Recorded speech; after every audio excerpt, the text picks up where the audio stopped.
rasismia jotenkin sekä julkisessa keskustelussa että sitten myös tutkimuksessakin helposti lähestytään jotenkin semmoisena niin kuin sanoina ja tekoina, mutta sitten se semmoinen rasismin ruumiillisuus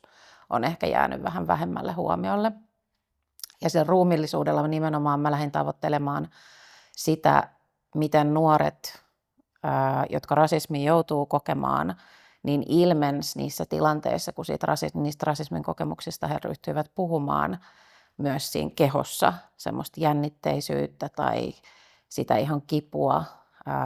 Se keho eli ihan eri tavalla kuin näissä ryhmätilanteissa esimerkiksi semmoisesta vapaamuotoisesta keskustelusta lähdettiin sitten puhumaan näistä niin kuin rasismin kokemuksista.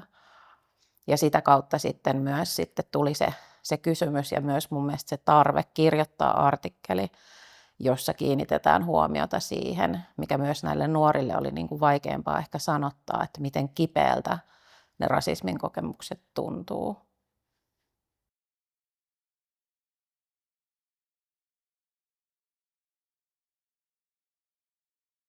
Pitäisi olla nopeatempoinen, pitäisi tuottaa niin kuin numeerisesti paljon ja just semmoiselle niin kuin hitaalle tutkimukselle ei ehkä ole niin aikaa. Ja sitten kun etnografinen tutkimus muutenkin, se jo pelkkä se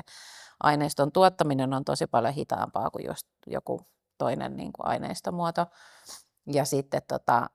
että vietetään sitä aikaa ja sitten se just, että saadaan siitä niin kuin isosta aineistosta se pieni niin kuin tiedonmurunen siihen yhteen artikkeliin, niin se vaatii niin kuin taitoa. Mutta sitten toisaalta niin kuin samaan aikaan haluaa kunnioittaa niitä ihmisiä, kenen kanssa sitä tutkimusta on tehnyt,